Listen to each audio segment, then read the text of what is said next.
Okay, I am starting the feed. They're not back yet. They're not going to be back for a few more minutes. But I want to make sure that the audio is okay. Hey, Karen, can you tell me if the audio is okay? Thanks for pinning it, Couch. I appreciate it. How's it sound over in Twitch? Oh, I'm just hoping everything's okay. Mm. Oh, thank you, Karen. Okay. So for Twitch and YouTube, it sounds good. I'm hoping it's okay over there in X.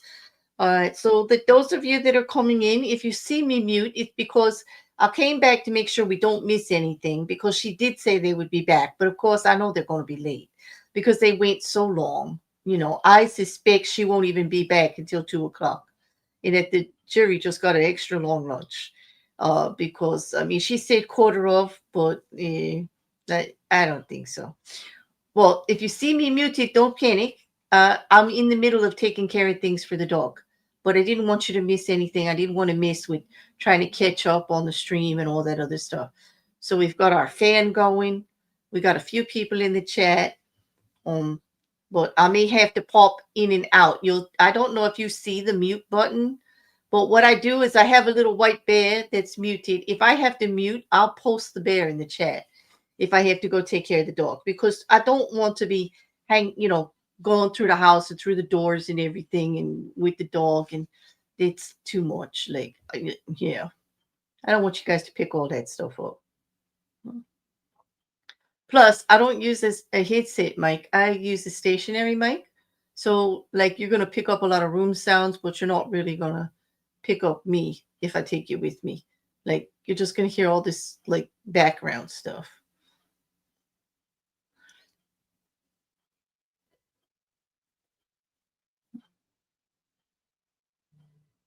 And I am hoping that I have most of the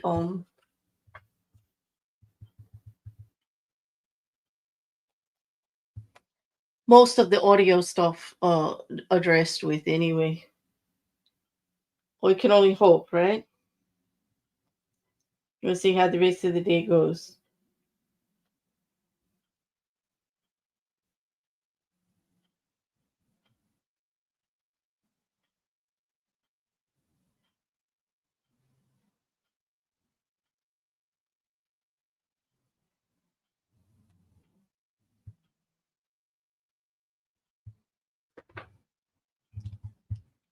I hope you all got a decent break. Hey, Shill, thanks for the ordering. Always nice to get a good ordering. And I did make a new emoji for Twitch for the SAS otter, based on witnesses and prosecutors and defense attorneys and even judges who sometimes just can't hold back. Just an interesting tidbit for those of you that are also following my coverage of Lori Daybell. Lori Daybell apparently needed a court order to appear in court today. Yeah, Judge Beresky actually sent over a notice that she was to be brought in regardless. She didn't get to say no. He made a court order that she should be there. Her shenanigans for delaying this trial was quite amusing. Thank you, Shill, for the huge cup of coffee. Thank you so much. You're so generous. That's your third coffee cup today. I appreciate you. I really do.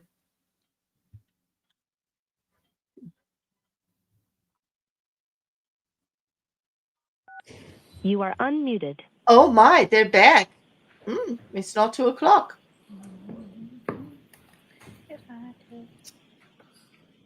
Oh, do you hear singing? Someone's in a good mood. Is that the court reporter the jury singing? is coming over. I just wanted to tell you what I was able to do during the lunch break. So, here we go. Mr. Brennan, you argued for 4 points of admission regarding this witness. I'll allow in 1 and 2. I've had a chance to look at 4. I think I already told you I would not allow in 3 because I've already considered it. I've now looked at the 4th one. the case. I'm not going to let you get into that during cross-examination. If the door is open and you think you can get into it after redirect, please come to sidebar. All right. And also, I had a chance to look at the actual exhibit regarding what came into evidence from Dr. Welcher and Ms. Little. Contrary to what you said and what Mr. Alessi was nodding to, page 136 did not come into evidence. It's a blank page. So that PowerPoint did not come in. I had a They chance did a to whole look motion at Dr. on a Rentschler's non-truth. PowerPoint. Wow. And at least for now, maybe you can persuade me otherwise.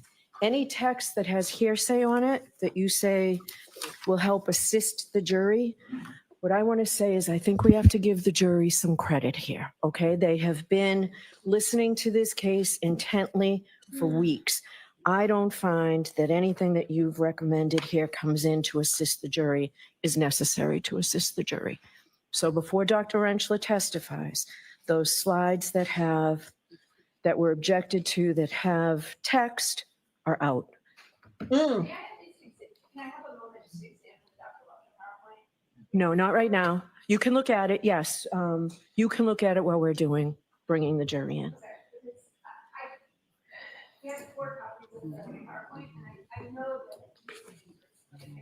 Yeah, well, it was, you guys contested to it and it was a blank page. They decided to take it out rather than fight. Mr. Alessi, please.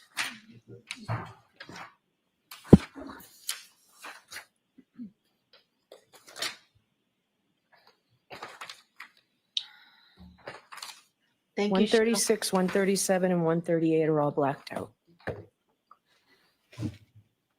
All right, the jurors, She's looking at the on their evidence way, right? file. So there you go.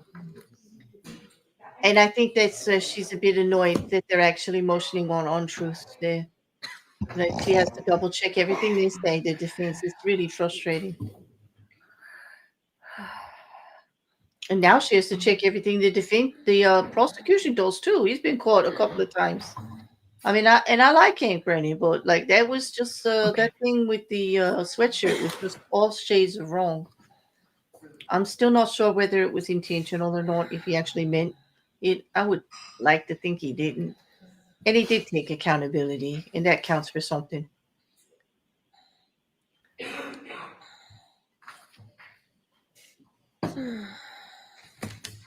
Oh, somebody's breathing into the mic really bad. Who is that? It's not me.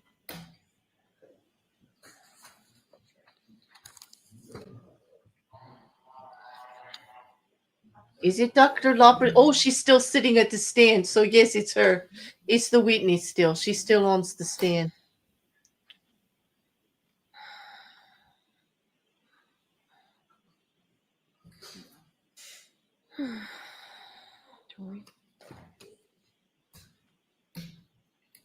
Yeah, no, Mandy, right? Yeah, now they're changing everything. They got no evidence of anything, but they're changing everything. It's a lovely, lovely morning we had, Mandy. Lovely. Nice to see you. I hope your day is going well.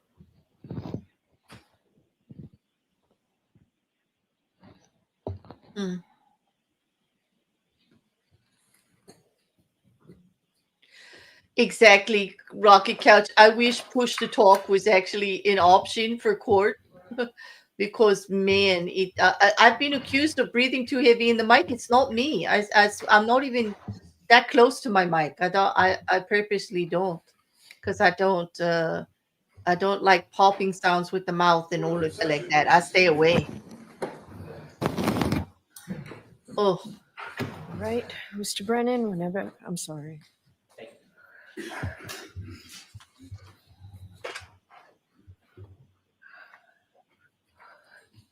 Good afternoon, Dr. Lopasata. Good afternoon. Am I on point now? You are. You were asked on direct examination about your qualifications. You were a medical examiner for the state of Rhode Island. Is that fair to say? Yes, I was the chief medical examiner. For 20 years? 12 years. I'm sorry, 12 years. When's the last time you worked as a medical examiner? In 2005. When's the last time that you conducted an autopsy?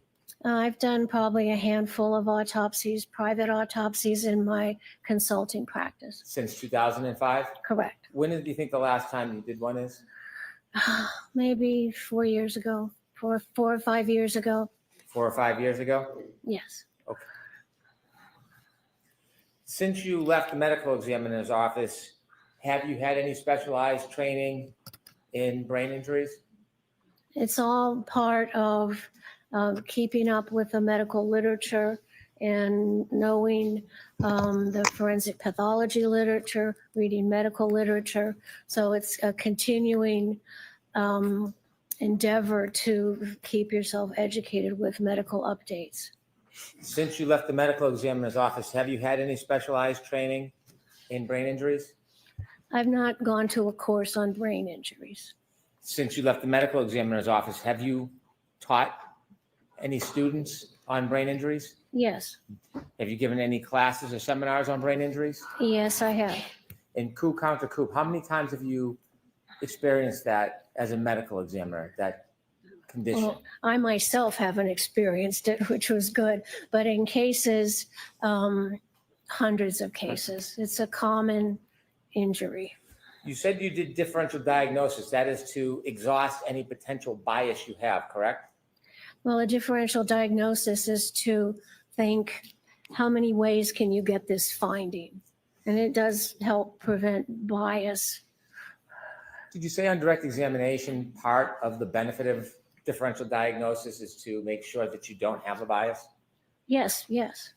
In order to eliminate bias, you're supposed to look at all reasonable alternatives, correct? Yes, that's part of it, making a differential diagnosis. So you don't just look at a person's body, come to a conclusion, and ignore other evidence. That would kind of defeat the purpose of differential diagnosis, wouldn't it? Well, you always have to look at all the evidence. And so if you didn't look at all the evidence and you disregarded some of the evidence because you had already made up your mind, that really wouldn't be the proper study of differential diagnosis, would it? Right, I don't do that. I'm sorry, ma'am. I don't do that. I always look at all the evidence. And would you look at all the evidence even if it was contrary to whatever opinion you want to give in court? Well, the evidence allows me to come to an opinion. So it's not like I decide on some opinion I want to give and then look for the evidence. The evidence is going to tell me what happened to the body. So you would never say, like, I don't need to look at that evidence. If it's presented to you, you would look at it and study it and consider it in differential diagnosis? Sure, it may or may not apply, but I'd look at it. Because if you did that and said, well, I don't need to look at this, and it was relevant evidence, that would defeat the whole idea of differential diagnosis, correct? Well, you always want to look at all the evidence that's going to help you decide what happened to the body. If you were to ignore relevant evidence because you already made your mind up, that could create some type of bias, even if you're not recognizing it, correct? Well, I don't make my mind up. I make it up on all the evidence I have. Then if something else other evidence comes up later, I have to reevaluate everything and consider that new evidence. When you were talking about car collisions, I don't want to belabor the point, but you didn't major in physics, did you? In what? You didn't major in physics, did you? No, I took physics, but no, didn't major in it. Okay. And the last time you took physics was probably, what, undergrad? Correct. Thank goodness. You have no study in biomechanical engineering. No, I'm not a biomechanical engineer. Understood. You never taught courses in accident reconstruction, have you? Only in terms of looking at the injuries on the body and showing how that they could or could not have occurred from impact with a motor vehicle. Have you taught classes in accident reconstruction? Only as far as it would affect the findings on the body. Do you know what I mean by when I say accident reconstruction? Well, accident reconstruction meaning, and I'm telling you that my expertise in accident reconstruction is restricted to looking at the body and then understanding how impacts may or may not have occurred to the body. I don't take a car and look at mileage and such like that. You don't do any studies of the actual vehicles. You're focused on the body? I'm focused on the body, but I also look at the vehicles to look at the points of impact. that might be possible. You do not have any advanced study in biomechanics, do you? No. Now, you had mentioned that when you were in the medical examiner's office, you had a number of higher profile cases. Well, every case is important because somebody's dead. You pointed out some pretty specific ones on direct examination. Were those more important, the ones that were highlighted, or is that the same as every other case?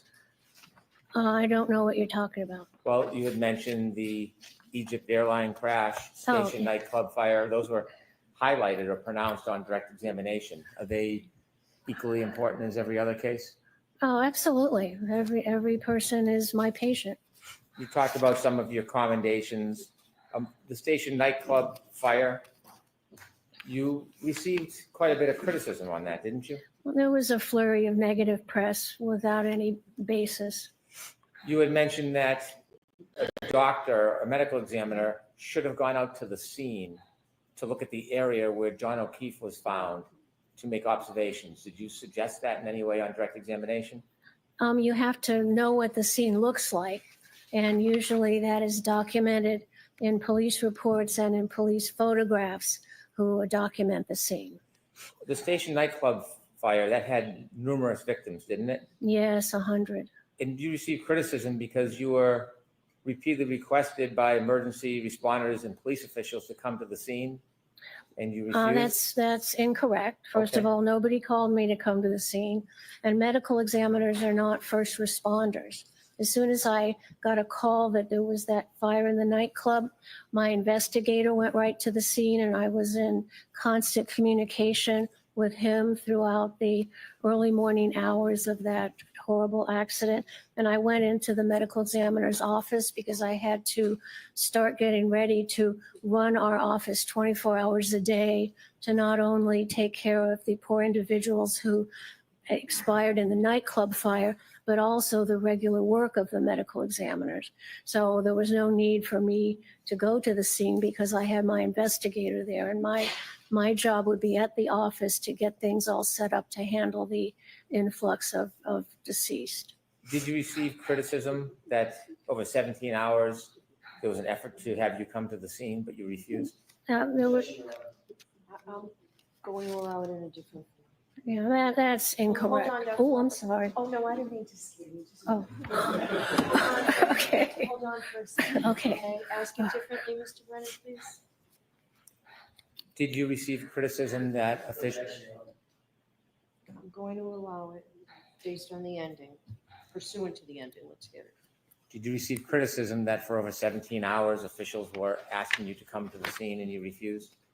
It was untrue. It was printed in the newspaper. We looked up all the phone records and provided it to the newspapers and showed that nobody called me to go. I would have gone if I needed to. I had my investigator there.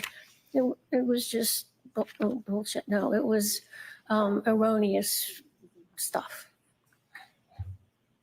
Was there other criticisms in 2005 before you left the office?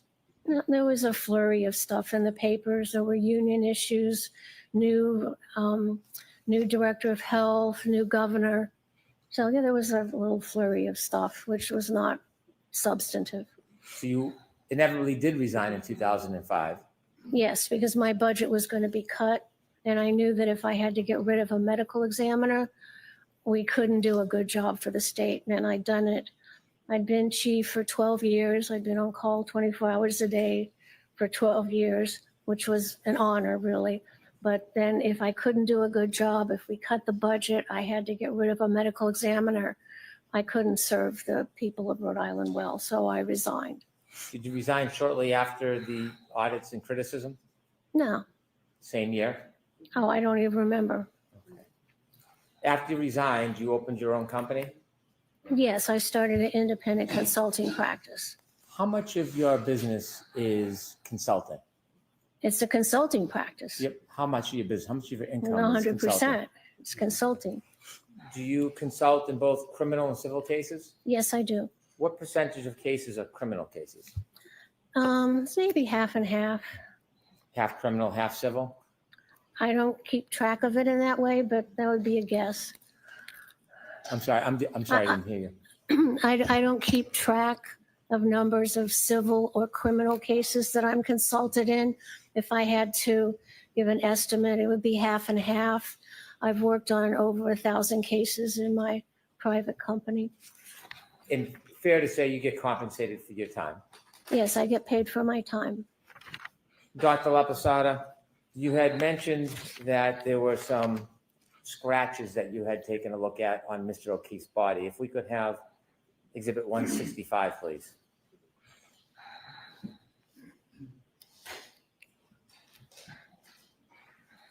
Now, would it be fair to say, Dr. Lopasata, you do not know the genesis of that cut on Mr. O'Keefe's right eye? I do not know what caused it. I can tell you what didn't cause it, but I don't know what did cause it. You said that was from blunt force? It's from application of blunt force to that little area that broke the skin. When you were asked a question about whether that was consistent with a punch, you opined that it was consistent with a punch, yes? It could be consistent with a punch. You weren't saying it was consistent with a punch to a reasonable degree of medical certainty, were you? That would be within my differential diagnosis. It could be consistent with all other types of blunt impact or many other types of blunt impact, couldn't it? That's correct. Ground, perhaps? No. No, an object? If it was an object that could get into that area under the eyebrow, yes. You mentioned the spoiler on the back of Miss Reed's Lexus. Do you remember that? I remember that. Do you know how tall John O'Keefe was? He's around 7 foot, 5'11", I think, 7'2", something around in there.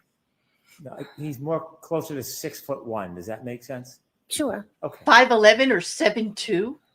What? And Uh-oh. that She's being tired. spoiler on the Lexus. Do you know how high off the ground that is? No. Did you ever try to measure it or ask for photos or any information about that? No, I looked at the photos. Did you ever ask for any measurements or try to take any measurements? No.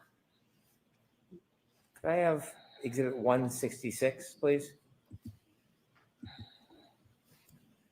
Did you see this cut on Mr. O'Keefe's nose? That's a scratch. It's not made by a sharp instrument. It's not a cut. It's a scratch. Is Then there how any did scratches Karen on the Reed left take side? glass out of it? Do we have a photo of the left side? Please. And that you say that's a scratch, not a cut? Correct, because a cut means it's made by a sharp thing like a knife, and a scratch is made by something that's kind of rounded that has a little point on it, but it's not sharp. Do you have any information or basis to say where that scratch came from? No. Did you do any differential diagnosis on that scratch? I don't know what caused that. There could be a number of things that caused it. There was no scratch on the right side of Mr. O'Keefe's nose? I don't see it one, no. Could you zoom in, Ms. Gilman? So the only scratch was on the left side? Looks to be, that's not a good photograph because there's some blood obscuring the skin. Yes. If my memory serves me, there is a scratch on the left side of the nose and maybe a small scrape on the tip of the nose. And we can go back to the left side.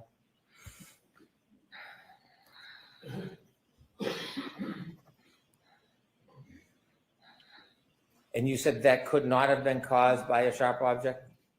Correct. It's not an incised wound. Incised wound means a bladed sharp cut. This is a scratch, not made by a blade. Were you aware the defendant made a statement that she pulled a piece of glass from the defendant's nose? No. And you would say that that wound is inconsistent with being caused by glass or a sharp object? It would not be caused by a blade. It could be caused by a piece of glass that was thick. I thought before I offered you that statement, you had said that it could not had been caused by glass. Do you now have a different opinion? I don't remember saying it couldn't have been caused by glass. Didn't you say it couldn't have been caused by glass or a sharp object? A sharp object, Would like a sharp object, like it's not You an can take that down, please. incised wound made by a blade. It could be caused by something sharper that's thicker, but does not have a thin blade. So it could be caused by a thicker piece of glass.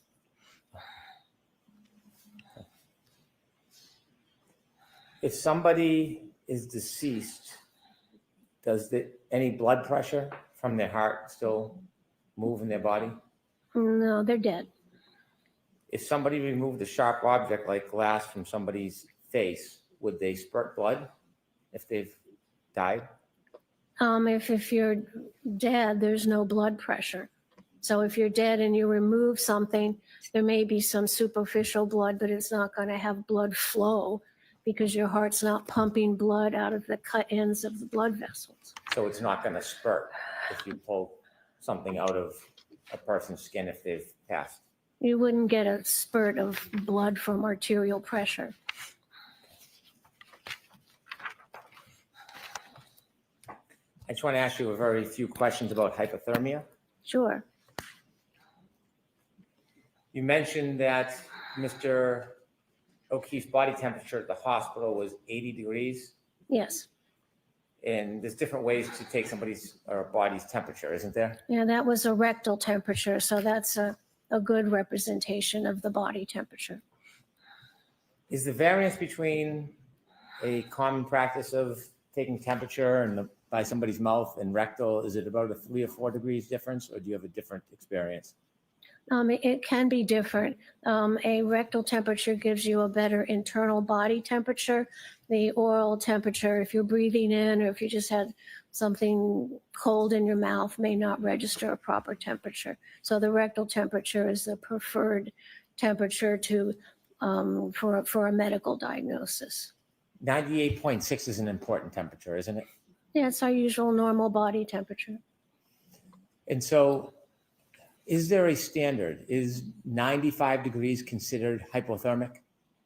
If you have, then clinically, you would start to worry that the person might be experiencing bad effects of hypothermia. At 95 degrees? At 95, you start to worry about it. And could some of the things that happen is labored breathing?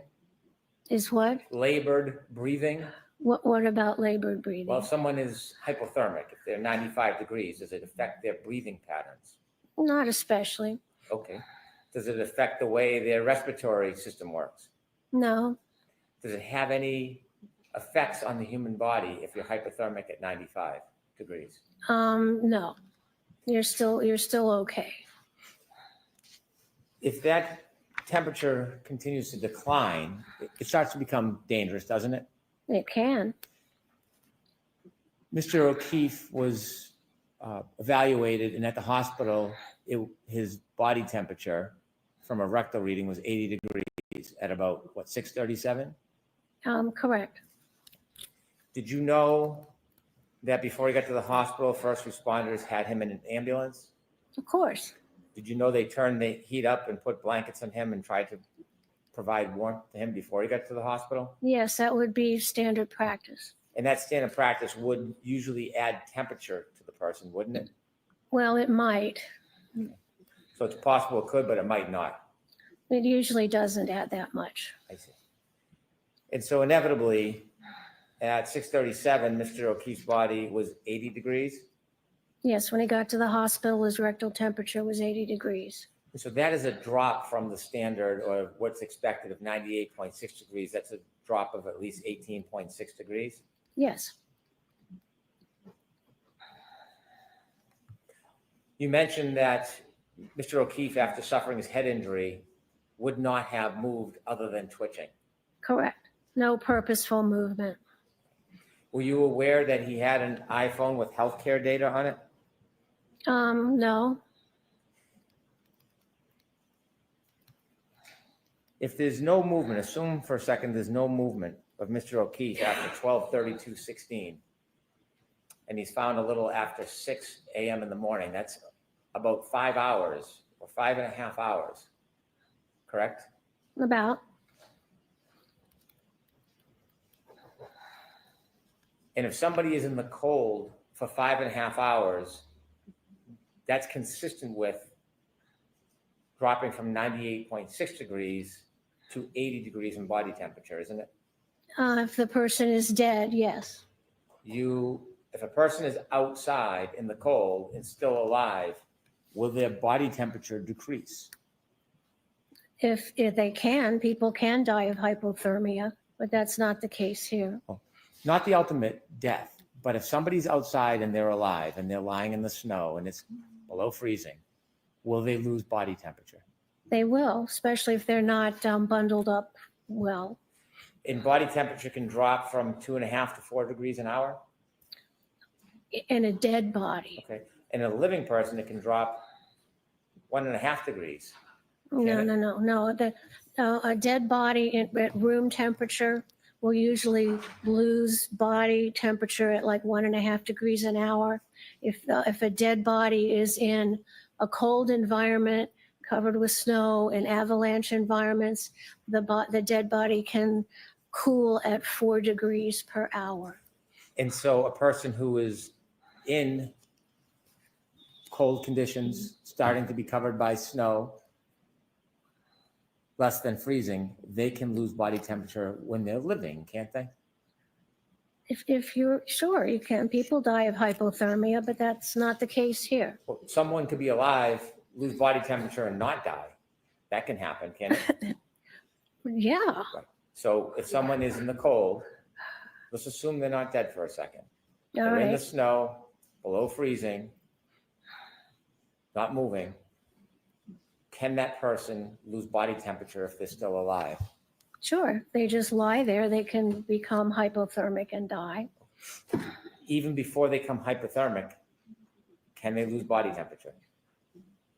Well, losing body temperature makes you hypothermic. Thermic is temperature and hypo means below. So your temperature goes down and you're hypothermic because it's going down. And people can survive from being hypothermic if they get the right care. Sure. And so in that 5.5 hours, it is consistent with a person being outside in the cold and starting at 98.6 and ending at 80. That's consistent with being in the cold for 5.5 hours, isn't it? For a dead body, yes. That's how a dead body would cool in a snow-covered cold environment. And it could also be consistent with somebody who is alive for some time and then dies, correct? I don't understand your question. Somebody could be out in the cold, under the snow, sub-freezing. They could be alive for some time. Their body temperature could drop. And then when they pass and die, their body temperature could continue to drop probably at a more rapid pace.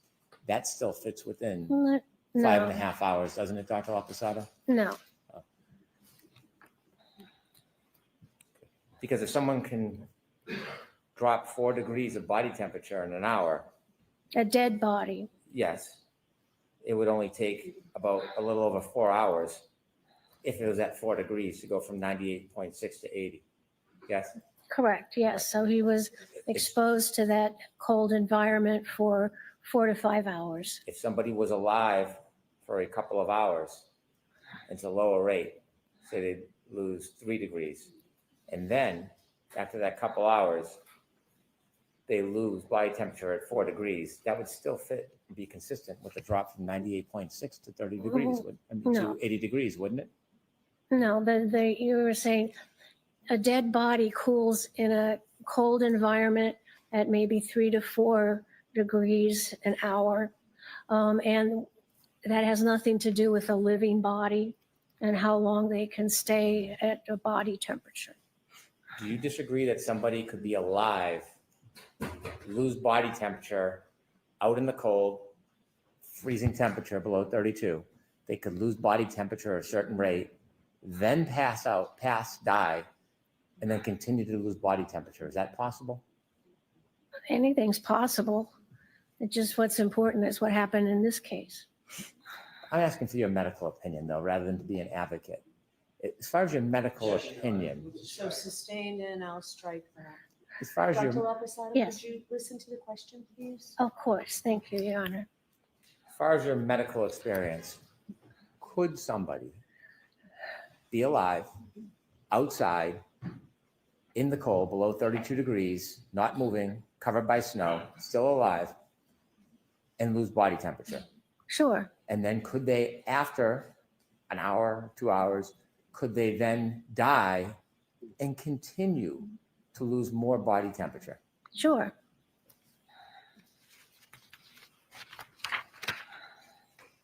You mentioned your opinion about injury on Mr. O'Keefe. And at one point you said that his injury was inconsistent with a taillight. And you said because there was no damage from the bumper. Do you remember saying that? I don't think I said it quite that way. Okay. Do you remember how you said it? No, Do you remember discussing or raising the issue of a bumper as part of your equation, that the injury to Mr. O'Keefe was inconsistent with the injuries? he has no injuries on him that are consistent with being hit by the back of the SUV. That includes the spoiler, that includes the bumper. Okay, if we could play video E, please. I want to ask you, Dr. Lopasata, have you seen this video before?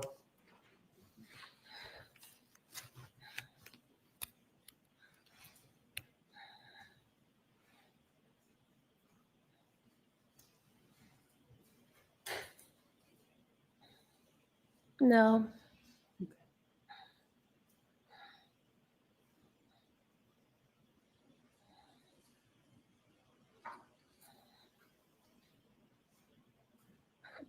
Thank you. You can take that down. Did you see anything in that video that would suggest any contact between that mannequin and the vehicle's bumper? I'm going to see your sidebar on this for just a minute, please.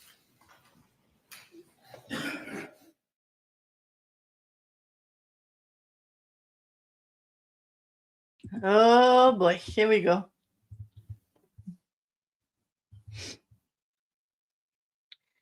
There's no bumper contact. There is a knee bruise that had to do with the one part of the bumper where there is a mark, though. I believe someone did testify to that, and everybody just keeps forgetting about that knee bruise there. I do remember seeing the marks on the leg of the Lexus itself correlated to marks on the body at one point. But hey, it's all speculative. Yeah. Yeah, reasonable has to be reasonable. I agree, Mandy. It's not just any doubt. They can muddy the waters all they want, but it's got to be plausible. And here's the only thing. I do agree that the defense is pretty good at bringing up a point and hammering it in and trying to put this little hole in something and muddying the waters. But what they don't do is surround it with anything to connect it to give the plausibility of their statement a lot of weight. I think they would do better if they did, but they really kind of dropped the ball there. I'm sorry if others don't agree, but they do drop the ball a lot on it. Now, I understand that it's not their job to present a full case and scenario, but when you do your opening statement with 7 points that you're going to prove and you don't prove any of them, that's a problem. Matter of fact, most of those points didn't even get mentioned. It's pretty rough. Okay. And I understand that what Dr. Wolf was saying on the stand, and I mean the ARCCA, Dr. Wolf, I understand that the words didn't exactly match the visuals of what we were all seeing, because he was saying how he did not say that there was a full collision, this, that, and the other thing. But he did show repeatedly the arm hitting the taillight. And how anybody thinks that that's not a collision, I don't know. And it doesn't matter how many times he says at this speed or that speed, this could happen or that could happen. What the jury saw was the visual of the arm breaking the taillight. These visuals mean more than the words sometimes. And to be honest, Dr. Wolf's testimony was quite technical, and Alan Jackson went out of his way to make it that way with the math and all of that. I think they lost the jury there. And I'm kind of concerned for them why those visuals had to be put up there for the jury to interpret the way they want, because they will.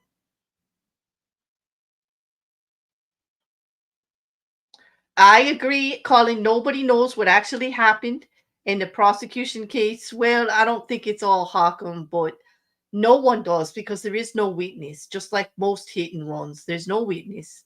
And that's what all of these companies, the top 3 companies in accident reconstruction, have actually appeared in this case. And that's it. We're never going to know what actually happened. No one, like Dr. Welcher said, could say where the body was, what part of the body got hit, or how that Lexus actually came. But looking at everything in totality, there was an incident. She backed up really fast and he stopped moving. You don't need to be a rocket science, and you don't need actual video of the incident to put 2 and 2 together. And the only thing, and I'll just make this point, I will admit that there's plenty of reasonable doubt, but nobody is going to argue with me that the defense did not present one scrap of evidence against any of the digital evidence in this case. They're not arguing the timeline except for 21 seconds, which is not enough time to do all of the stuff that they say happened. Okay, because he didn't in 21 seconds. Okay, they're not arguing that John O'Keefe and Karen Reed were in the same place at the same time within minutes of him never moving again. They're not arguing the fact that that vehicle went at a speed of at least 24 miles an hour in reverse for a certain period of time. They're only arguing the 21 seconds of when it started or when it ended, not that it didn't happen. 21 seconds. All right, It doesn't so matter. jurors, I am The going only thing in to question is strike 21 the seconds, Colin. last bit of questioning of this witness and the video as it goes to this witness. All right. Okay, so that Dr. was Lopasata, after you received materials, did you ever ask for any additional materials?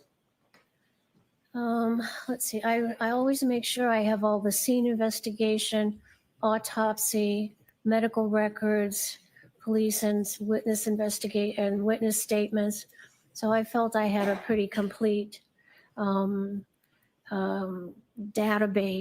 I didn't get the x-rays until a couple weeks ago, so that was delayed. That was newer. Yes. You said a medical examiner has to make a determination in 90 days. Is that the rule? When you work at a medical examiner's office, when you get a deceased in, our national standards want us to have the autopsy report completed and all the associated tests done within 90 days. Can investigations occur in the additional accumulation of evidence happen after that 90 days? Oh, sure. Thank you, Dr. Lopasata.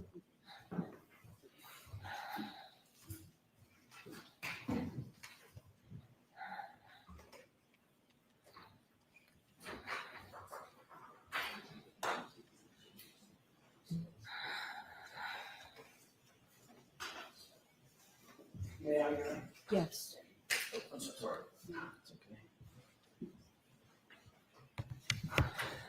Dr. Okay, Lopasata, hold on one second.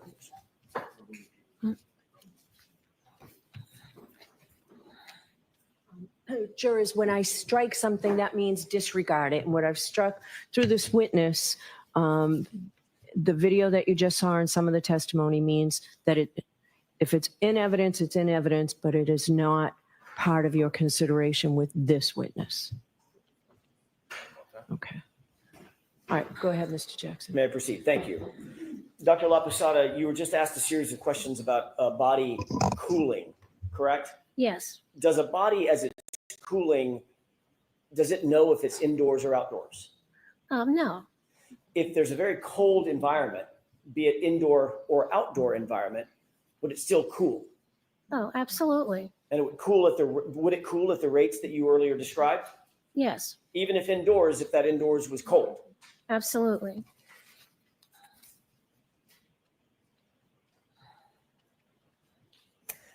Your Honor, may we approach along with the Commonwealth very briefly?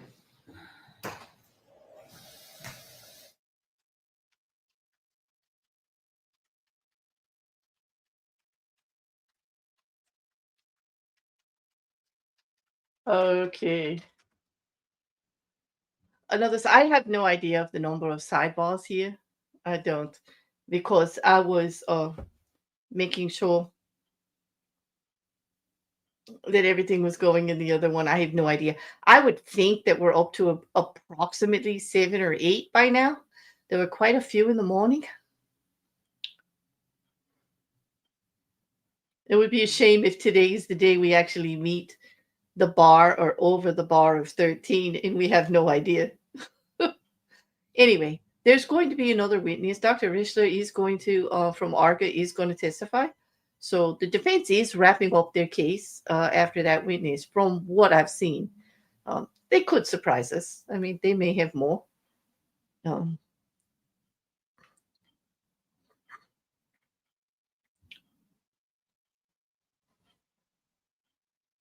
Yeah, if you say so, Colin. They had the new chip data and they did new testing after the fact, and that can't be contested. You can contest whatever they did in the first trial all you want, but they actually retested and got new chip data. Sorry. It's not tainted enough. I mean, everything's tainted. If you say that, the defense case is tainted by the sanctions that should have been put on Alan Jackson for lying to the court, to their face, candor of court. I mean, seriously. I'm not going to piecemeal it with you. You can have your opinion. That's fine. But I'm not going to argue with you about it piece by piece, because I'm looking at totality of evidence and it's going to be jury perception. I made a fact. It's a fact. The defense has not presented a case against the digital evidence. I don't care what you say about the first trial or anything being tainted. I made a statement, and that statement is true. The defense has not presented a case against the digital evidence. You could go around in circles all you want. My fact stays, and I stand behind what I said. They have not. They have made a speculative case, which is their responsibility. I'm not going to judge them for a speculative case against. They're supposed to. That's what defense does. But it's a fact. The part of the evidence that means the most to me has not been contradicted in any shape or form, except for 21 seconds. 21 seconds. And even on that, when they contested that, they had to admit on cross-examination that the Lexa data isn't the complete incident. It starts at a certain time and ends at a certain time, but does not capture the whole incident. And so that 21 seconds means nothing. And they had the defense there to do it, Colin. And that's what they do in accident reconstruction and in extrapolation of the data. They didn't do anything wrong. They didn't go against standard practices. That's not true. Otherwise, how would ARCCA and Dr. Welcher and even Mr. Disorga be able to actually testify against any of the information that was gathered, which, by the way, they all used in their presentations as it stood, every single one of them. The 3 top accident reconstruction companies in the country used the data as it was in their presentations. So please.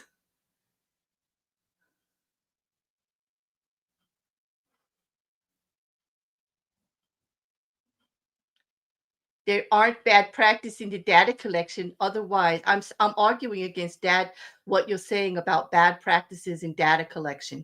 They're not arguing against that with digital, because every single one of their experts from accident reconstruction is using it. They're using it as it exists. I'm not putting words in your mouth. You said bad practices in data collection.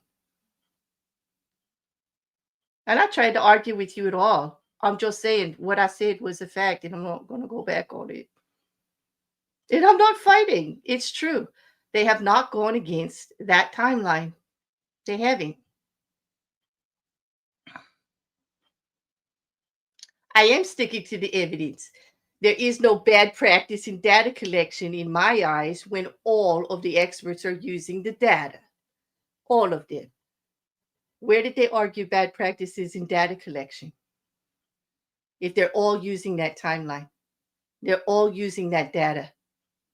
And we're talking about the digital data that was extracted from the Lexus. Okay, and we'll even add in the GPS infotainment system, and we're going to add the phone extractions. We're talking all the digital evidence here in totality. That's what I'm talking about. The timeline that they put together. I'm not trying to put words in anybody's mouth. You said bad practices in data collection.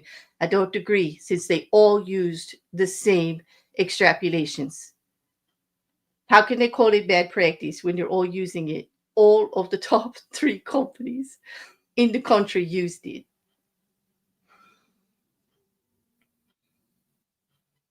And if the data extraction from the phones was so bad, where's their cellular guy? Where's their digital guy to go against it? He's not here anymore because it wasn't bad extraction. That's all I have to say about that.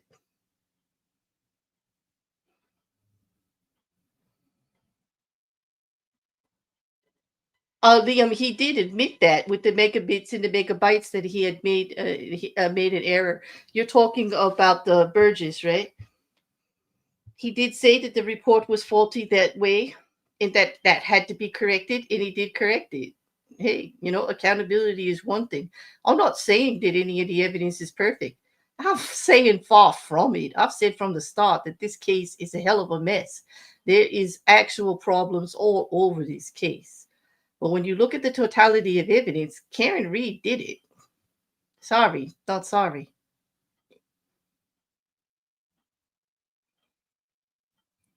No, he decided not to come back, Mandy. Mm.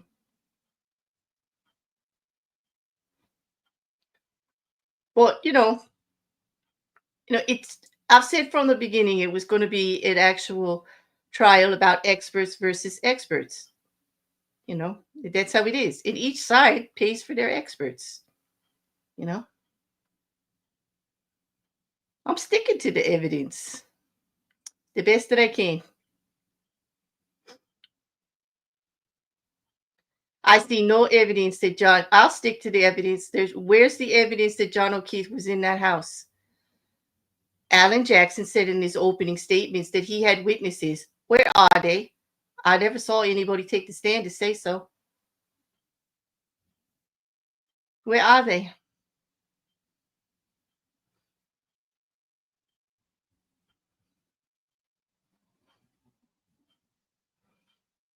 The only thing that I see that they say was against standard practices was the police investigation. And they have absolutely right to do that, Liam. I have not seen any report from the defense that the collection of the data from the digital evidence that I am speaking on, that my statement was made on. I have not seen anything either. I would like to see it if there was. All of their complaints have been against the law enforcement investigation, and rightly so. There were mistakes that were made. There were definitely some very bad areas there. The whole thing was a mess, and there were 3 investigations into it. Yep, 3. And still, no tampering of evidence was found, although there was sloppy evidence taking, really bad report taking, like really bad securing of the scene, really bad, delays in interviewing. All of that is true. But what they could improve in the investigation was any tampering or any malfeasance into actually trying to do a conspiracy against the defendant. Did we have a bad lead investigator who was opinionated and rude, and he believed that she did it, and he was just awful in how he approached the subject with others. Guaranteed. Still, no tampering of evidence. And I would think that that would come up in those investigations because there was a lengthy report on things that needed to be improved.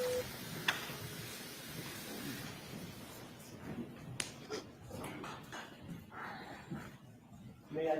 Yes. Thank you. Dr. Lopasata, stand back here for a quick second. Before I sat down the last time, I asked you a little bit about x-rays Yes. and the effect of x-rays on an evaluation by a forensic pathologist. Do you remember that? Yes. Are x-rays important for a forensic pathologist to consider? Yes, they are. Did you find any? You reviewed the x-rays, correct? Absolutely. I'm going to relegate my question to just the right arm of John O'Keefe. Yes. Did you find any deformities, defects, breaks, fractures, or hairline fractures of that kind on any of the x-rays that you reviewed? None. May I approach you? Yes, I have a question for you. When you printed these, did you print them from a flash drive? May I have a look? Sure. I have some assistance with this. Because you have them up on the, We do have electronic versions of this. why don't we do that instead of the big, the large? As long as I can mark the large ones, I want those marked and move the evidence for reasons that we discussed in sidebar. So those will be, you're objecting to this, Mr. Brennan? Okay, well, even if the Commonwealth objected, I'll allow those in, but I prefer to give the jury a flash drive with these on them instead of these big. So we will mark your flash drive, and you can just go ahead in evidence. We'll mark the flash drive. The flash drive will go in with the jury rather than these very cumbersome additional pieces of paper, and you can go ahead and show them. I don't have full discussion open court. All right, jurors, we're gonna make this one really quick. So she says. So she says. They've got to figure this out.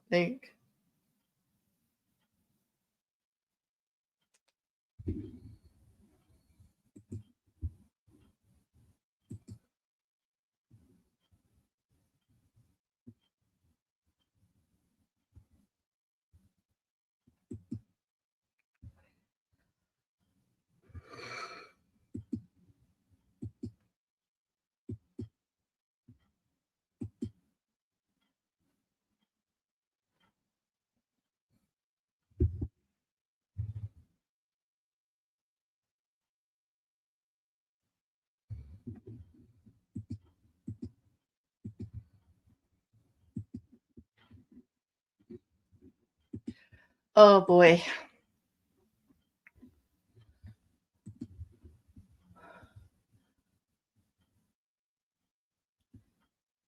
I know I didn't watch much of the first trial. I have received clips though of it on and off.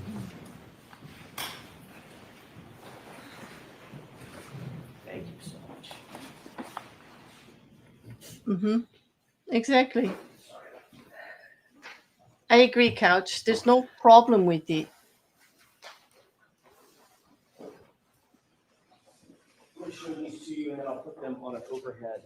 May I approach, Your Honor? Yes.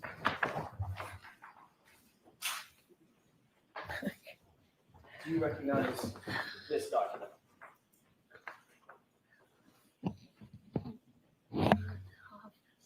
Yes, I do. How do you recognize it? I recognize it by the medical examiner identification of Mr. O'Keefe, and I recognize the x-ray of the right hand, the right wrist, the right femur, and I can also tell by the R designation here that that's the right side of the body. Is this what you reviewed in coming to your opinions and conclusions concerning injuries to his right hand? Yes. Thank you.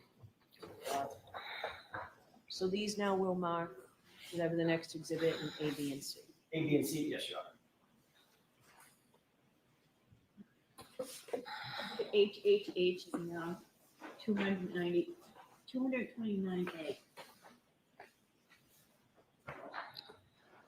May I approach, Your Honor? Yes. I'm sorry. I need to wait.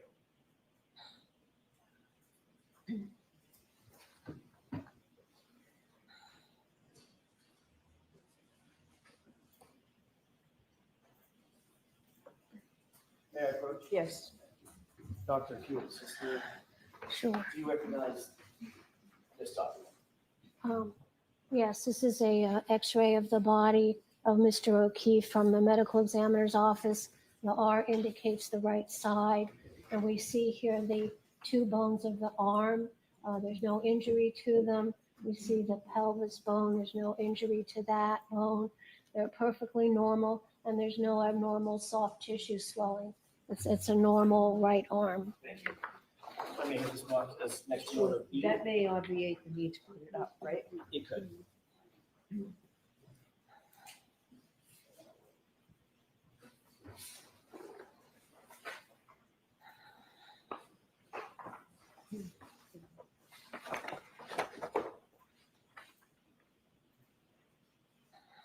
The 229B.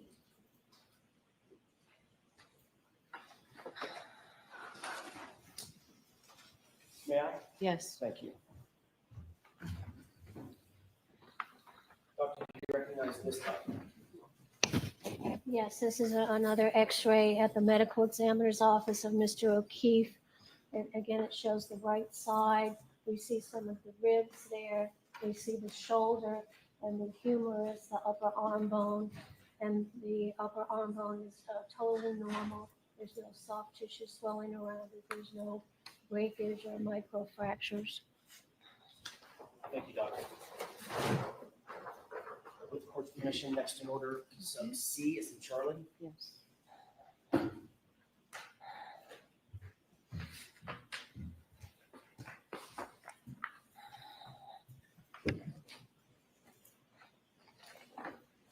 Two 229C. Dr. Lopasata, that's all I have for you. Thank you for coming. Anything, Mr. Brennan? No, thank you. All right, Dr. Lopasata, you are all set. Thank you, Your Honor.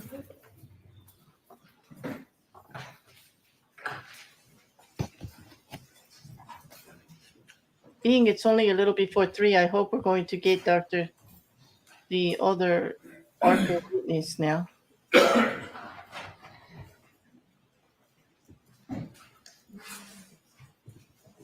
All right, is there anything else today? May I have a moment? Yes.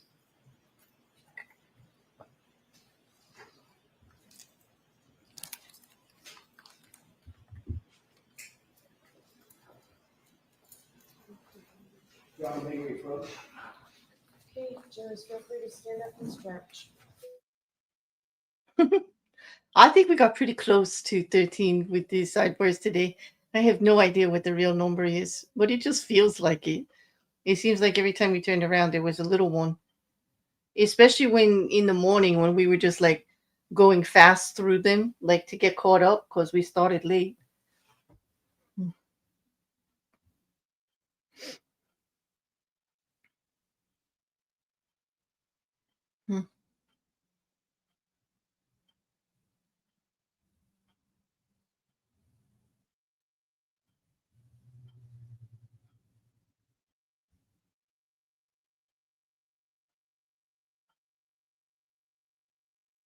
Hmm.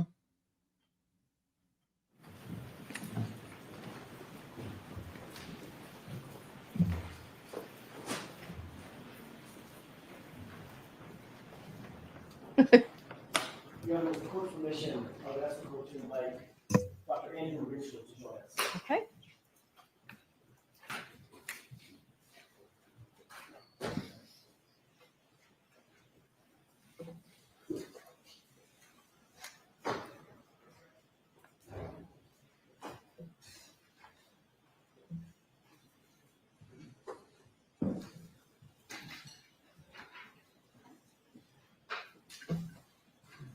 There's only been 2, Jean. You mean sidebars? No, there's been so many. Hmm. Yeah, let's not go like, disagreeing with each other's opinions does not necessarily mean bias.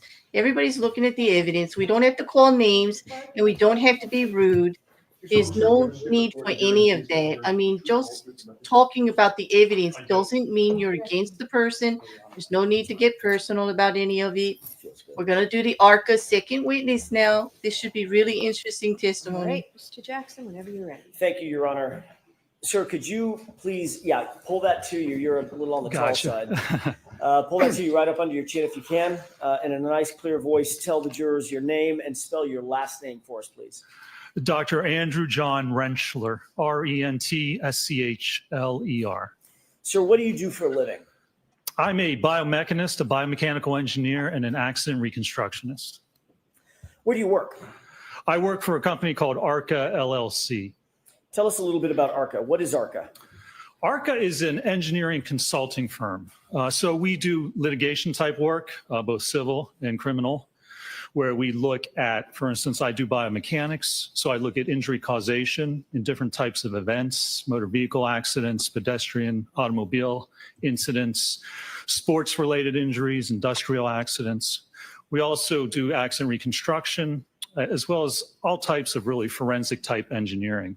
And we also do R&D, research and development, for private and governmental entities. What's your current title?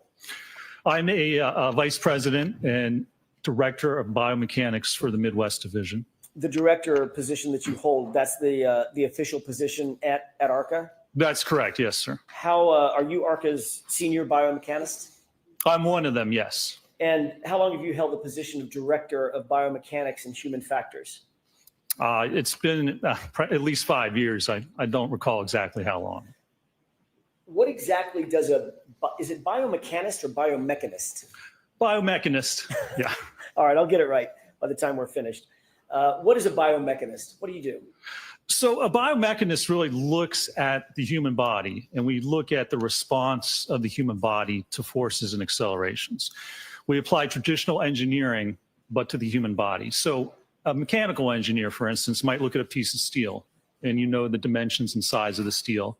If you apply a force in a certain direction with a certain magnitude, that steel will bend and eventually it'll break.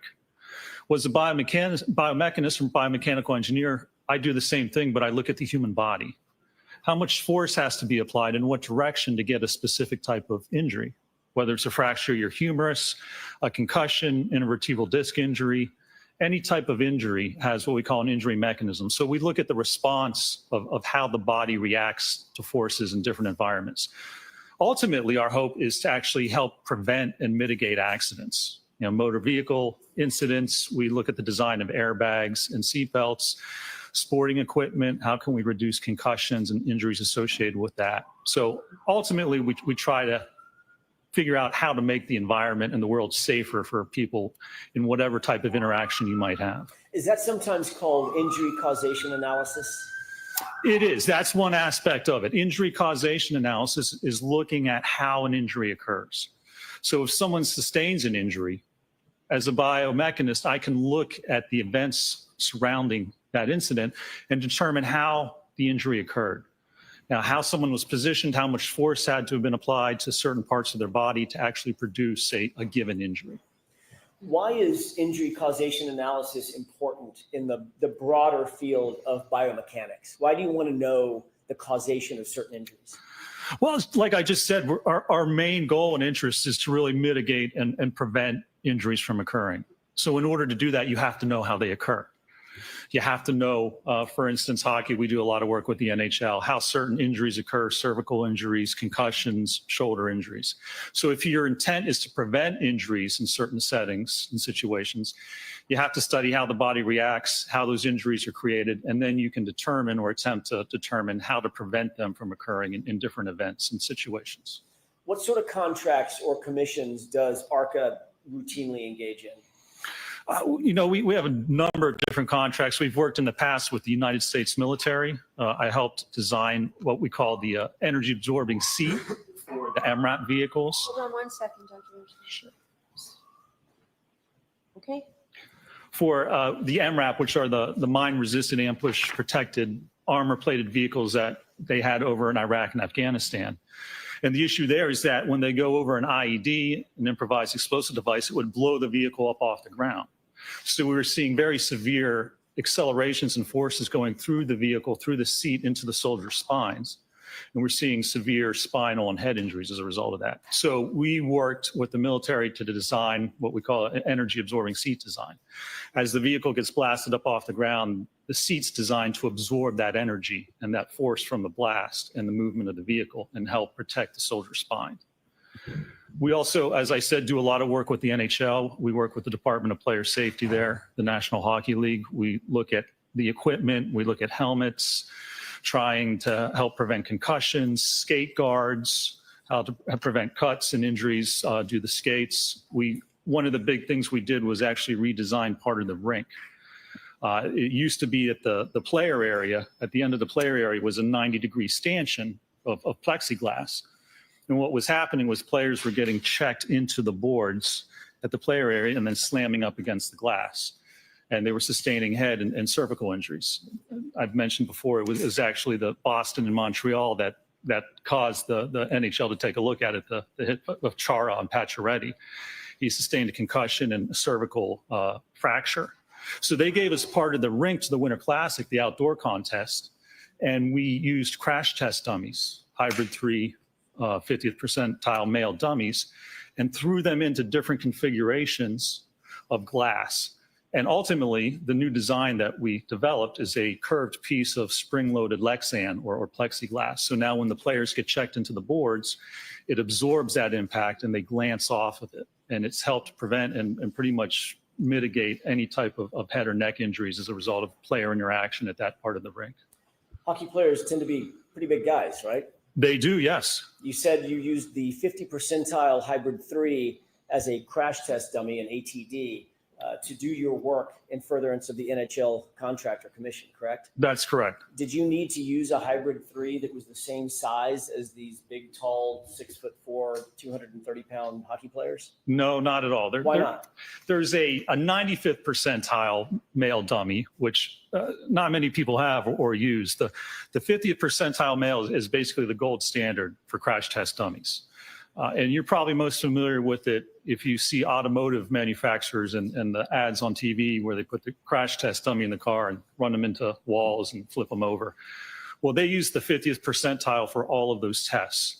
And then they scale the actual injury assessment reference values to different size people. So they record the force off of that. And they might say, well, for the 50th percentile average person, you can sustain 180 Gs of acceleration to the head before you see a severe injury. And then they'll scale that and say, well, the hybrid 3 has to record, say, 300 Gs before someone twice that size gets hurt. So you just use one size dummy and then you scale that to whatever size person you're looking at or you want to actually investigate. Is that undertaking of mathematical scaling, is that an industry standard in biomechanics? Absolutely. And I mean, it's set forth in NHTSA, the National Highway Traffic and Safety Administration. They set, well, the government sets the Federal Motor Vehicle Safety Standards, and that's all the crash tests that vehicles have to go through. And during those tests, they have to ensure that the values on the dummy, on the head, on the neck, on the spine, on the arms are below certain values to ensure that they're safe at specific speeds. And they scale, they have a certain papers, a lot of papers actually, which talk about scaling the values for different size people. Is that an accepted methodology in the scientific community? Oh, it certainly is. Yes, sir.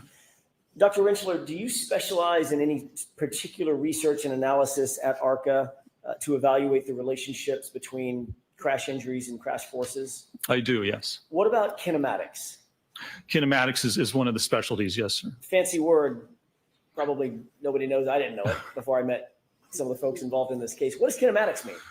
Kinematics is just motion of the human body. So it's looking at how the body moves in different situations. Whether you're in a vehicle and it hits a wall, how does your body move? It moves forward. Will it load into the seatbelt? Does the airbag deploy? Or if you're a pedestrian and you're struck by a car, how does the body move as a result of that interaction? That allows us to look at the loading to the body. Forces are exerted on someone's body because their body's loaded by different objects or different forces. So kinematics is one of the first steps. If you're going to look at injury causation, you have to determine the kinematics of an event. What are human tolerances? human tolerance is really just looking at how much force it takes to cause an injury. So there's been generations of testing to look at different forces. For instance, the humerus, the upper bone in your upper arm. How much force does it take to cause that fracture? They've tested the cadaver bones. There's a lot of research for decades out there looking at different parts of the body, the ulna, the radius, the two bones in your forearm, skull fractures. Almost any type of injury, again, has an injury mechanism. And in order to determine how it occurs, we have to look at tolerance. How much force can the body withstand before you start to see a specific injury occur? Doctor, how long have you worked at ARCCA? I've been with ARCCA now for about 17 and a half years. How many cases have you been a part of in terms of investigating or conducting crash injury analysis? Over my whole career, probably thousands of cases. I've been doing this since 2004, so for about 21 years total. Dr. Rentschler, are you able to estimate how many of those cases that you just talked about, those potentially thousands of cases, have involved motor vehicle pedestrian circumstances? Oh, I'm sure over the year there's been hundreds of cases. A lot of them are motor vehicle accidents, but certainly a large percent's automobile pedestrian type impacts. What education, training, and background qualifies you to perform the duties that you just told us about as the Director of Biomechanics and Human Factors at ARCCA? Well, I got my BS in mechanical engineering with a minor in biomedical engineering from Carnegie Mellon University in 1995. I then went on to get my master's in bioengineering and biomechanics from the University of Pittsburgh in 2002. And then I got my PhD in bioengineering and biomechanics from the University of Pittsburgh in 2004. 2004. Thank you. Are you a member of any professional associations associated with your field? I'm a member of SAE, the Society of Automotive Engineers, as well as the American Society for Mechanical Engineers, ASME. Are you also a reviewer for an outfit called Archives of Physical Medicine and Rehabilitation in Biomechanical Engineering? I have. I've done peer-reviewed articles for those journals before, yes, sir. When you say peer-reviewed articles, you're the peer reviewer? That's right. If you want to submit a scientific article to a journal, you'll write that manuscript and then submit it to the journal, and then they'll send it out to other experts or peers in that same field, probably 3 others normally. And then they'll review that transcript, send it back with any suggested revisions. And then usually the author will make changes, send it out again, and that's how it gets accepted. Usually it goes through several different iterations before a paper is actually published. Have you received any additional training following your PhD, formal training or otherwise, in the field of biomechanics? I have, yes. Describe some of that for us, please. Throughout the years, I've taken classes through the NTSB, National Transportation Safety Board, as well as SAE, as I said, Society of Automotive Engineers, and at different universities, Virginia Tech, different seminars and classes with respect to biomechanics. Is that normal to, even for someone at your education level, a PhD, to take continuing education to stay up on issues in your field? It is. You take continuing education and then also just working with your peers. And when you work in a certain company, for instance, at ARCCA, we don't do just litigation. We do the research and development. We have an epic sports branch at ARCCA where we look at sports performance of athletes, how to help them perform better, whether you're a baseball player or volleyball player. So it's really the experience and the work that you do that also helps keep you up to date with technology and the different aspects of that field. Does some of that additional education include biomechanics of high impact injuries that was offered by the NTSB? Yeah, that's correct, yes. Methodology and techniques of crash data retrieval offered by IPTM? Correct, yes. What is the IPTM? That's the Institute for Police Technology and Management. It's actually a school down in Jacksonville, Florida, that offers basically vehicle crash reconstruction and biomechanical classes. What about human factors in traffic crash reconstruction, also offered by the same outfit? Yes. Oh, come on, stop that. Stop that. Don't do it. Come on. There you go. Did you take a course in automobile safety and injury biomechanics from, is this the one from Virginia Tech? That's correct, yes.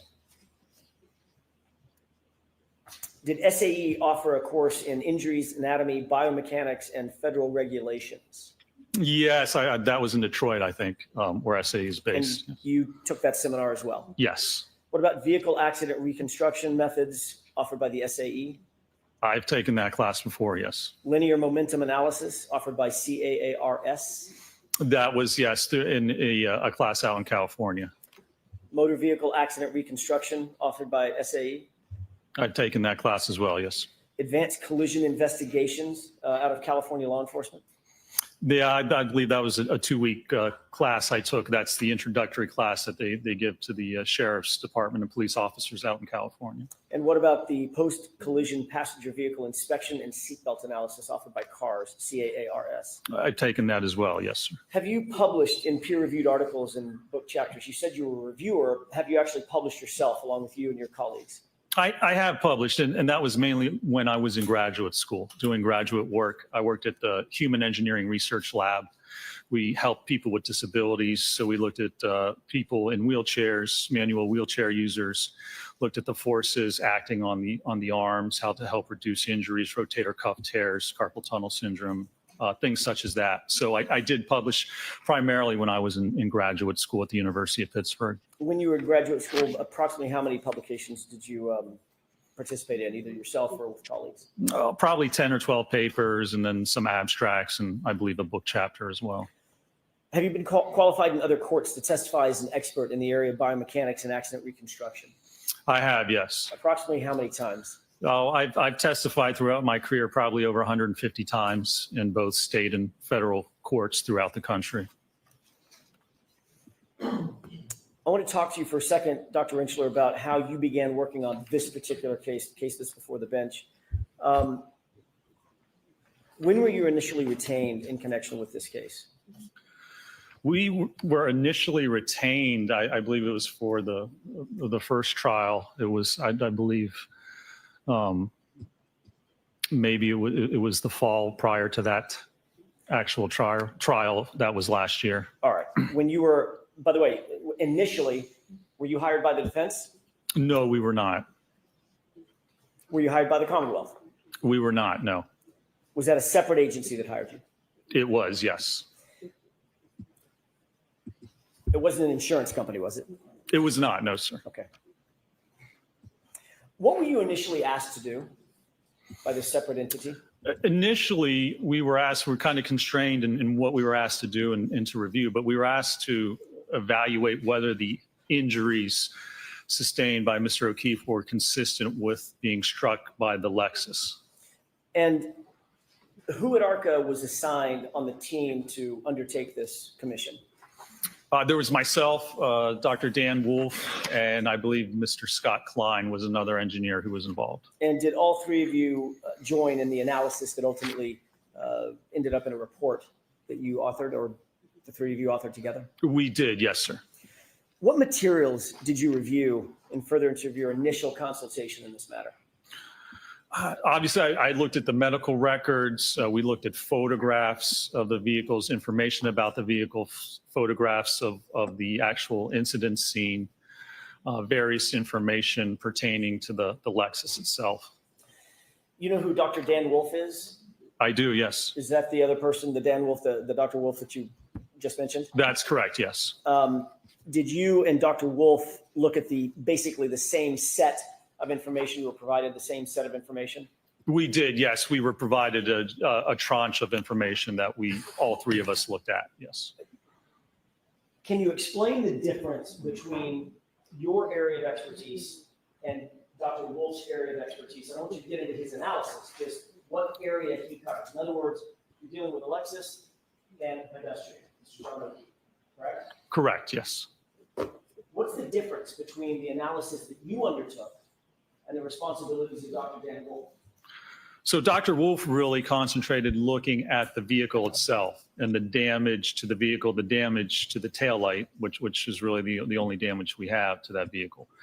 And so his analysis pertained to evaluating the force associated with producing that damage, what's consistent with causing that type of fracture and damage to the taillight itself. Whereas my part of the investigation was really looking more at the injuries and looking at Mr. O'Keefe and his kinematics and his alleged or any interaction between him and the vehicle, and whether that would be consistent with his injuries as well as the damage that we see to the Lexus as evaluated by Dr. Wolf. Did you ultimately issue a report, an initial report summarizing your opinions and your conclusions following your analysis? We did, yes, sir. About when was that report issued? I believe it was sometime in February. February of what year? It would have been February of last year, Okay, 2024. 2024. Okay, Correct. thank you. Were you able to provide an analysis, given the information that you had, were you able to provide an analysis for the biomechanical aspect of the analysis of the case? I was, yes, sir. All right. Did you review medical records and other materials? I did, yes. Did you make note of anything with regard to Mr. O'Keefe's injury or injuries based on what you reviewed initially when you began your analysis? I did, yes. Can you describe what you noted in terms of Mr. O'Keefe's injuries? There were really just two basically different areas of injury. There was injury to the head. There was a laceration on the rear kind of right occipital region of the head, which resulted in fractures, an occipital skull fracture, which is the rear part of your skull, as well as basilar skull fractures that propagated up through the skull. And then there were injuries which were noted or diagnosed to be superficial abrasions along his right arm. What is a subscapular hemorrhage? Subscapular is, Yes. yeah, with respect to the head, is Yes. that what? Yes, As it relates to the head. Yes. Well, so when we talk about there's subarachnoid, there's pia hemorrhages, but basically they're hemorrhages, and scapular is hemorrhage under the scalp, but above the skull. So subdural is within on the surface of the brain, but scapular means that it's a hematoma or bleeding that occurs under the scalp, but above the actual skull. Did you note subscapular hemorrhage in your analysis of Mr. O'Keefe's injuries? There was, yes, I believe there was extensive subscapular hemorrhaging. What about skull fractures? There were, as I described, occipital skull fracture in the back of the skull that then propagated forward, the calvarium as well as the basilar or the base of the skull. You mentioned subdural hemorrhage as one of the issues that you would look at normally. Did you note whether Mr. O'Keefe suffered from subdural hemorrhage? He did, yes. He had sustained subdural hemorrhage as a result. And also subarachnoid hemorrhage? Correct, yes. What about bilateral orbital ecchymosis? He did, yes, bruising along the eyes, basically. What does bilateral mean? Both? Bilateral means left and right, correct. Did you note a 1 centimeter or approximately 1 centimeter laceration to the upper right eyelid? There was, yes, 1 centimeter, yeah, and so, that's a little less than half an inch laceration right above the right eye. What about abrasions to the anterior and left aspect of the nose? There were some abrasions on the nose, and then I believe a few lacerations as well. Laceration on the right anterior tongue? The tongue was lacerated, yes. You noted with regard to one of Mr. O'Keefe's extremities, abrasions along that extremity. Superficial abrasions, that's correct, sir. Describe which arm we're talking about and what part of the arm. It was the right arm, and it was from the forearm up towards the top of the shoulder.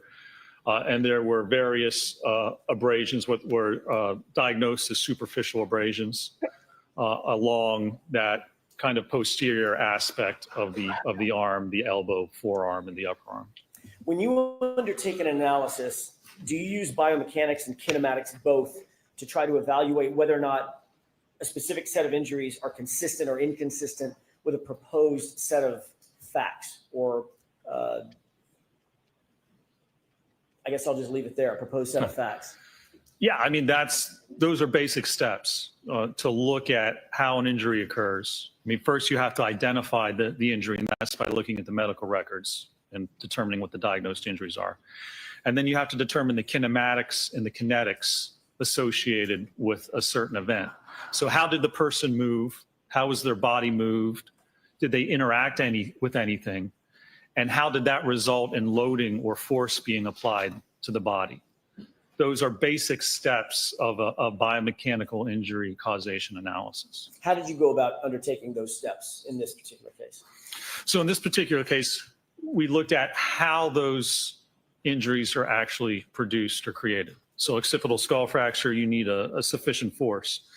You need a force of around maybe 1,400 or 1,600 pounds applied at the back of the skull to actually cause a fracture like that. The abrasions, superficial abrasions, and an abrasion is basically rubbing or scraping or friction that kind of scrapes away the top part of your skin, the epidermis. You have the epidermis, the dermis, and then the hypodermis. An abrasion is just gets into the top epidermis and doesn't get any farther. Laceration is an actual tearing or ripping of the skin, usually down past the epidermis into the dermis. And so that takes either a blunt object or a sharp edge, depending on whether it's an incision or laceration, to actually produce that type of an injury. Did you look at patterns of injuries on Mr. O'Keefe? Yes. Did you also, the other side of that handshake, did you also look at damage to the vehicle, physical damage to the Lexus? We did, yes. Our goal or what we were tasked with was to determine whether the injuries are consistent with the damage to the car. So clearly, you look at how these injuries are created, what injury mechanism you need to produce them, and then you look at the damage to the car. Can you line up contact between where those injuries occurred and how they occurred with damage to the vehicle? What kind of materials did you review, in addition to, I'm guessing, photographs? Photographs, yes, autopsy photographs, as well as photographs of the vehicle and the damage to the Lexus. What about medical records, hospital records, things of that nature? Absolutely. That's the first step, looking at the injuries to find what the injuries are, what are the diagnosed injuries, as well as it's important to determine what injuries don't exist, because that's also helpful in determining whether certain impacts may or may not have actually occurred. Did you receive a full file from the medical examiner's office in this case? I did, yes, sir. Did you also receive police reports, follow-up reports, witness statements, things of that nature in this case? We did, yes. Did you receive any data concerning the vehicle itself, contained either in police reports or follow-up reports or expert reports? We did, yes. Mr. Jackson, I'm just going to ask you to slow down the sorry. cadence of your voice a little bit. It's late in the day and I'm doing it again, aren't I? I'll slow down. I forgot where I left off, but let me ask you sort of openly, was there anything else that you considered and analyzed in at least building a database from which you would build an analysis? Well, yeah, I mean, we review all the materials that are provided to look at all the injuries, to look at all aspects of the vehicle, damage to the vehicle, information about what the vehicle may have been doing. Any other evidence that may help contribute to looking at what either caused the injuries or what may or may not have caused the damage to that vehicle. When you and your teammates undertook this analysis, did you even know who we were? Initially, we did not. No, initially, I personally didn't know anything about the case. And we were asked not to do any research or to look up anything about it. We were given certain parameters, certain information, and that was it. Did you follow those instructions? I did, yes.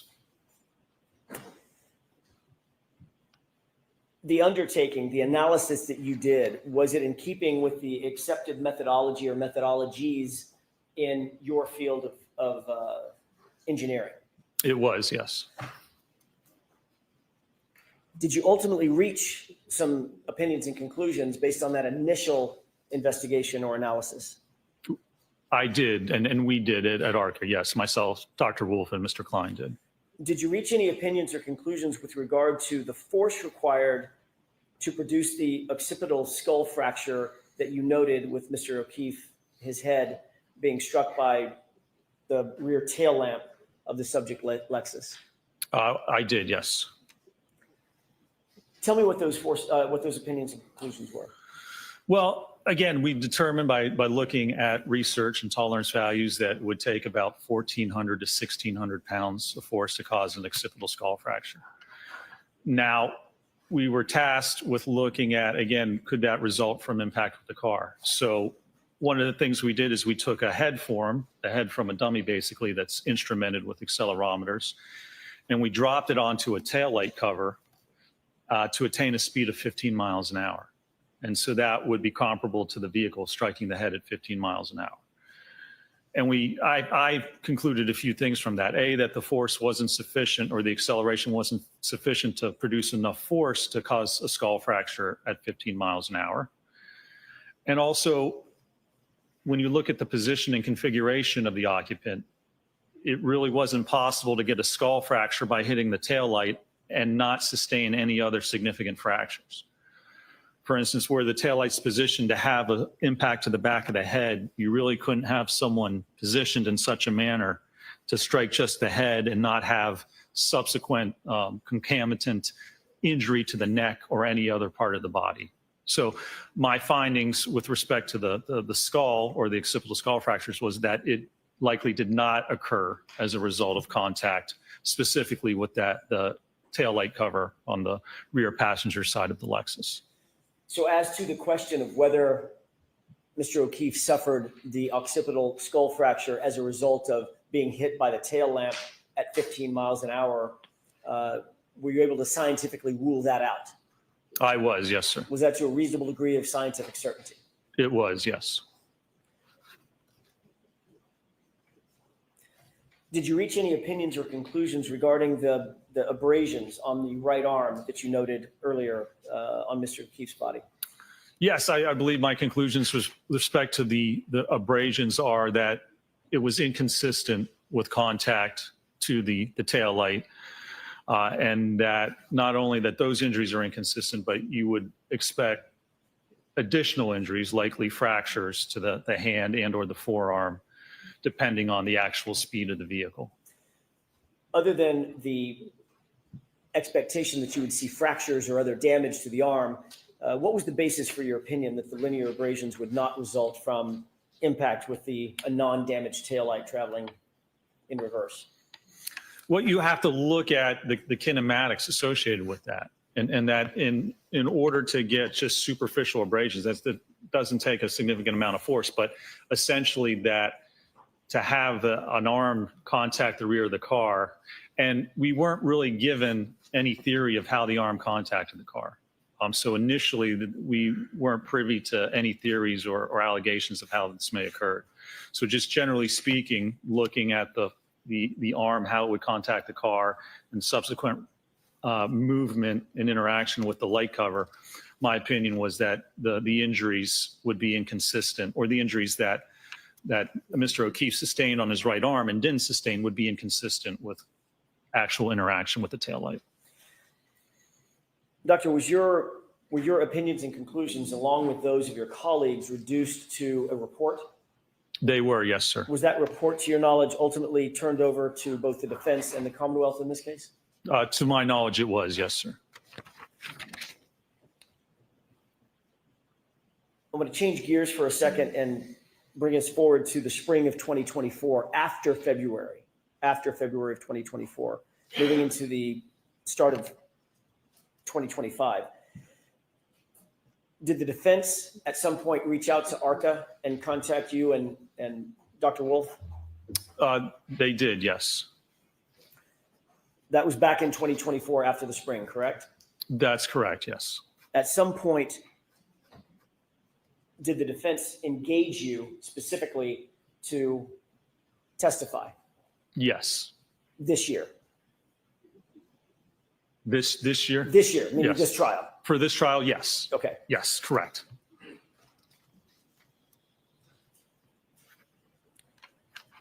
Were you asked to conduct further testing in furtherance of your potential testimony in this trial? We were, yes, sir. And were you provided additional materials from the defense in furtherance of your potential testimony and your testing? We were, yes, we were provided additional material with respect to, yes, the theory of how this may have occurred and how Mr. O'Keefe may have sustained his injuries, allegedly. Included in the materials that you were provided in anticipation of your testimony in this case, in this trial, Were you provided anything from a company called Aperture? We were, yes. What were you provided from Aperture?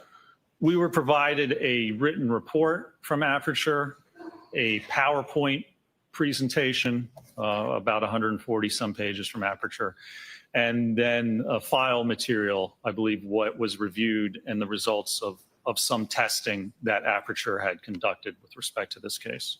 Was it your understanding that the Aperture PowerPoint was authored by a particular individual? Yes, sir. Who authored that PowerPoint as far as you knew it? As far as I'm aware, it was Dr. Judson Welcher. Your Honor, may we approach briefly? Okay.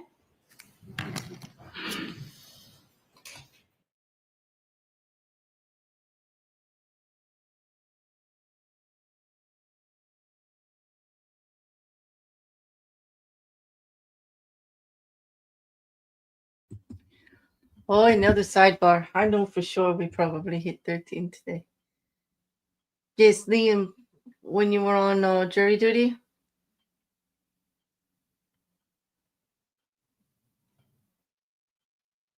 It's not uncommon for witnesses to be very nervous, especially like regular people like was watching the Daybell trial and they had neighbors come up that had to bring their ring cam, authenticate their ring camera footage for the trial and stuff.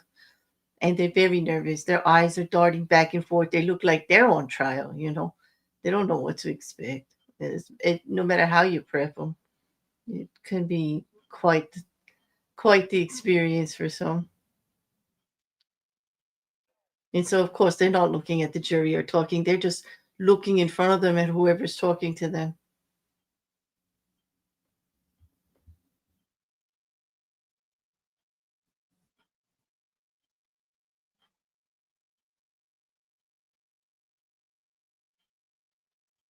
Right before this, wasn't it like soon, not too far from when this case went to trial, Liam, that you did jury duty a while ago? We were going to talk about that in the Discord. We still should. I think anybody that's been on a jury, I'd like to talk to them about their experience and what they found to be the most helpful or the most hindering things the attorneys did or the judge did or the process itself. It could be very interesting. Anybody else been on a jury within the last year or so? And for those of you listening later, if you have, hit me up. I'd really want to talk about that.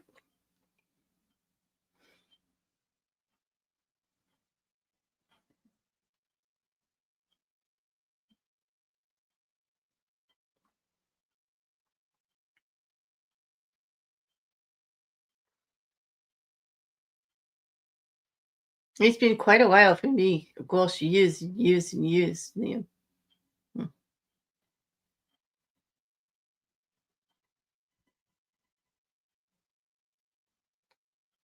Yeah, right, Couch? It would be cool, wouldn't it? Do you have the same kind of process in Canada that we do here, where just about everybody of a certain age, as long as you have no wrongful convictions, and even after, if those get released, you still would, gets summoned to jury duty at some time? And if you don't fill in the form with some kind of excuse not to, well, you gotta go.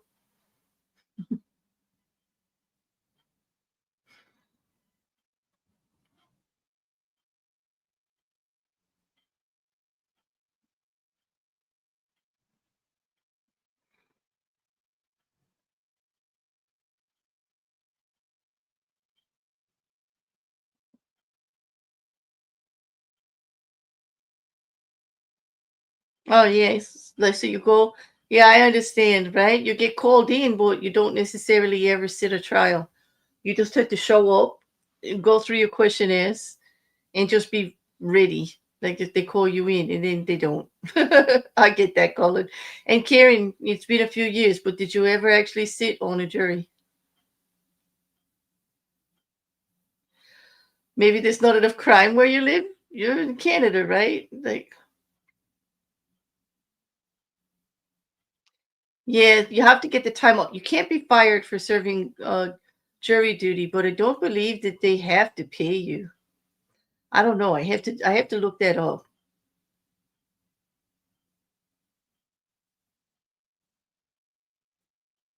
Waited 2 weeks for a phone call and was at work the whole time. There you go, Colin. But you did your civic duty, right? Yeah, that's our responsibility. Just accepting the letter and showing up doesn't mean we're going to sit a trial, that's for sure.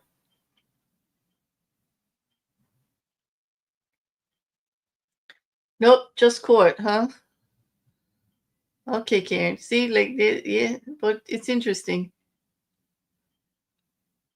I think that's one of the reasons that Jaworski was so, like, very pressing to continue to keep going forward with the Daybell trial, because like they had so many jurors come in and they had narrowed it down to the 52 before seating the jury. And then, Lori decided that she was too ill and she was going to get it. For somebody who keeps talking about her rights for a speedy trial, for this one, she's been doing everything she can to delay it. And really, all she needs to do is ask for a continuance and she would get it in a second. The judge really does understand how hard it is. We picked up a lot of time today. I think it was because we did spend less And time we're leaving. less time doing things outside your presence. So Okay. we're back on track, and we're going to let you go for today, and we're expecting a full day tomorrow. I can tell you, the lawyers tell me that we're definitely winding down. Okay, so please, those same 3 cautions, do not discuss this case with anyone. Don't do any independent research or investigation into this case. If you happen to see, hear, or read anything about this case, please disregard it and let us know. And please continue to be very careful with your social media use. So we'll see you ready to start at 9 o'clock. Okay, so 9 o'clock tomorrow. Let's see, once the jury leaves, if she's going to address any more motions today. I don't know what's still out there. There were some jury selection things that were there. One of them being an absent witness instruction that the defense wants put in. We'll see. The defense did not ask for a third-party culprit instruction, which that's different, since opening statement said that's where they were going. Well, it does seem like they changed their mind, like during the trial. Okay. You're all set, Dr. Rentschler. I Thank should you. have told you, I'm sorry. So we'll see you tomorrow morning as well. So, okay? Thank you. All right.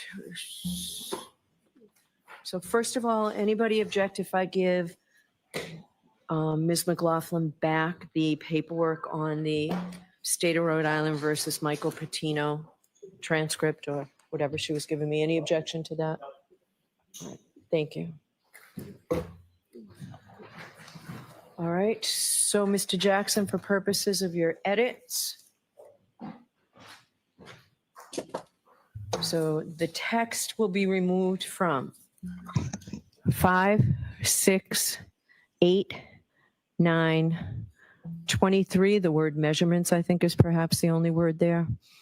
24, 31, 32, 33, 34, 46, 47, 54, 55, 56, 58, 66, 67, 68, 69, 71, 72, 73, 74, and 75, and 76. Separately, pursuant to what will be an upcoming evidentiary ruling on whether foundation has been made, if you could separately have a way to exclude, if it becomes appropriate based on whatever ruling, based on the foundation that you're going to attempt to put, slides 9 to 23. Now, as I said to you at sidebar, once you do this, or if you talk to the Commonwealth, if there's no objection to some of those numbered slides that I said needed to be edited, if the Commonwealth agrees that they come in, you can go ahead and put them in, because I would allow them if it's by agreement. Thank you. Okay. All right. So do you expect that we will finish with Dr. Rentschler tomorrow? I do, Your Honor. Okay, Mr. Brennan? I don't think I'll be as long as I was with Dr. Wolf, Okay. depending on how it goes. If he has an hour and a half, I just expect that'll probably be about an hour and 10 minutes. Okay. All right. And then we'll figure out where we are Thursday. It seems that the case may be ready to go to the jury Friday, maybe Monday at the latest. But that's, By Monday, based on our does that seem like a fair estimate to you, Mr. Brennan? I think we'll be ready Friday. Okay. All right. So we'll see. Okay. All right. Thank you. We'll see everybody tomorrow morning. Yes. All right. Should I have Dr. Welch in for tomorrow or wait for Wednesday? Oh, Tomorrow's Wednesday already. Can we, Mr. Jackson, can we reevaluate that mid-morning or the luncheon break and see where we are, whether we need Dr. Welcher here in the afternoon? Of course. Okay. All right. We'll do that. I think Mr. Alessi had one issue you'd like to address before. Yes, Your Honor. With regard to various exhibits that Your Honor said would be admitted based upon the issue that we had with regard to the exhibit 88, Your Honor said you would. Yes, we'll put those into evidence. Thank you very much. Your Okay. Honor. That was the only item pressing for today. Yeah, I said yesterday they'd come in, they're coming in. Okay, so those will be in evidence. Mr. Brennan, you were on notice yesterday that I was letting those in. Okay, all right, we're all set. We'll see you tomorrow. All rise for the court, please. All right. So we're breaking out a little bit early today. Hopefully my mic is still good and you can still hear me. Well, wow, that was good. And we're going to have a full day of testimony tomorrow. And it does look like things are wrapping up. Remember, there's going to be a rebuttal by the Commonwealth after this witness wraps up for the defense. After rebuttal, then we got closing statements. And the Commonwealth says Friday, but the defense says Monday for going to verdict. I don't think they wanted to go Friday because they don't want to keep the jury, chewing on it. Well, you don't want them pushed into thinking, they got to come up with a quick one. Hopefully they don't. I hope they really take their time.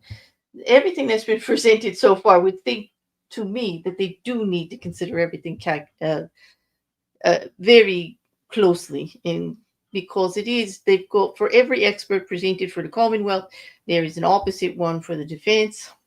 They both have different opinions about things. It's all going to be on where the weight of credibility with each expert witness is, and with also the regular witnesses also, Thank you, Karen. What is wrong with the ones in evidence already? I'm not sure about that 88. I think it happened yesterday. And I was a little distracted with all of the tech problems I had. I actually have to play back all of that testimony because I missed so much of it messing around with my tech issues. I think it happened. I wish I could answer you, Maggie, but I'm going to have to find out. Hopefully I'll have an answer for you tomorrow when we go live. If you don't find one yourself, let me know.